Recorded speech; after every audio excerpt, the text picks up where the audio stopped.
Bonjour.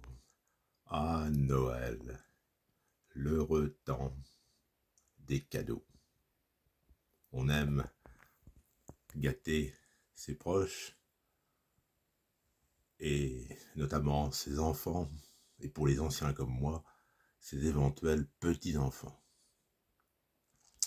Mais ce n'est pas toujours facile de trouver le cadeau original, le cadeau qui plaît, bref, le bon cadeau. Alors, quoi de mieux qu'une petite pièce, un petit billet?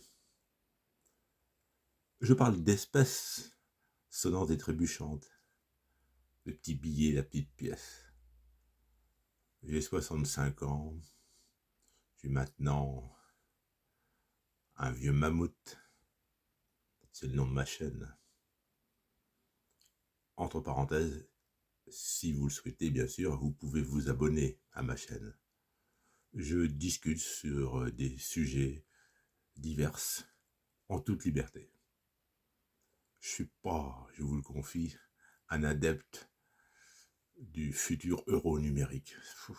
Ça me fait peur, ça me passe partout. J'aime bien les espèces, c'est discret, on se sent libre.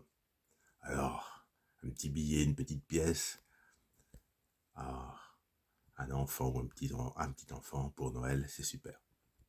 Mais, comme tout est suivi dans notre société, il y a quand même des règles à respecter. Alors, donner une petite somme d'argent à un enfant ou un petit enfant, ça s'appelle un présent d'usage.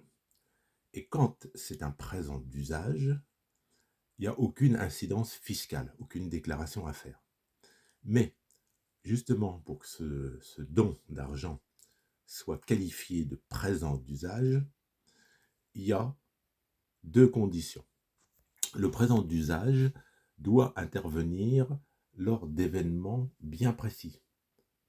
Un anniversaire, Noël, la réussite à un examen.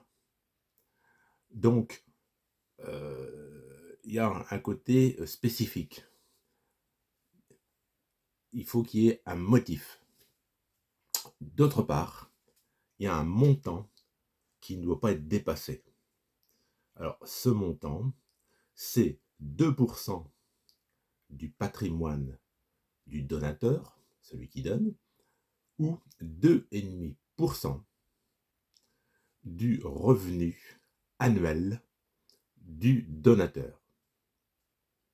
Donc, quand on remplit ces deux conditions, un don d'argent, alors je parle d'espèces sonnantes et trébuchantes, mais ça peut être également un virement bancaire sur le compte de l'enfant du petit-fils, de la petite-fille, bien évidemment, hein, ou un don d'une pièce d'or. Hein.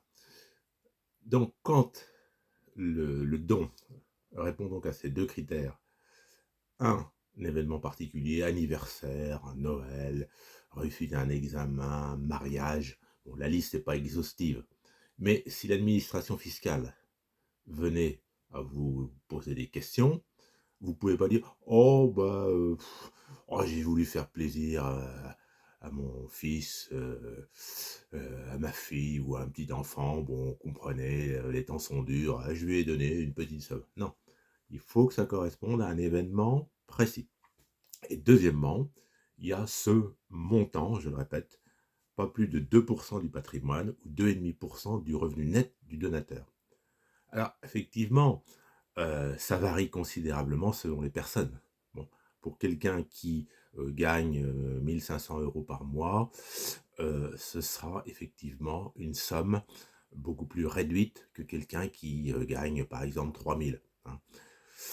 Donc là, il y a un peu une forme d'injustice parce que bon, quelqu'un qui gagne 1500, qui aura fait un gros effort d'épargne, s'il veut donner une somme d'argent importante, attention, ce ne sera pas forcément considéré par l'administration fiscale comme un présent d'usage, mais comme une donation.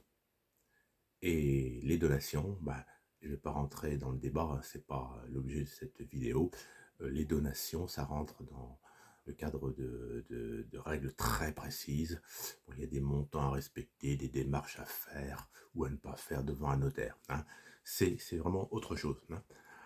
Donc, il ne faut pas non plus paniquer. C'est sûr que si vous donnez une somme en argent qui correspond à 4% de votre revenu net annuel, bon, c'est pas pour ça que l'administration fiscale va vous tomber dessus, parce que bon, faut qu'elle le sache. Bon, il faut simplement se méfier, parce qu'il peut y avoir une dénonciation. Eh oui, hélas, ça existe parfois, la mésentente dans les familles. Et donc, euh, un enfant ou un petit enfant qui s'estimerait défavorisé par rapport à un frère ou à une sœur pourrait alerter l'administration fiscale et dire, voilà, mon frère a reçu telle somme de la part de mon père, et donc l'administration fiscale, là, pourrait faire une enquête. Voilà, bon, je ne veux pas vous gâcher les fêtes de Noël, hein. Je ne veux pas vous gâcher le plaisir de faire des cadeaux, et si vous le souhaitez, de donner un petit billet, une petite pièce à votre enfant ou votre petit enfant chéri. Allez, joyeuses fêtes de fin d'année. Au revoir.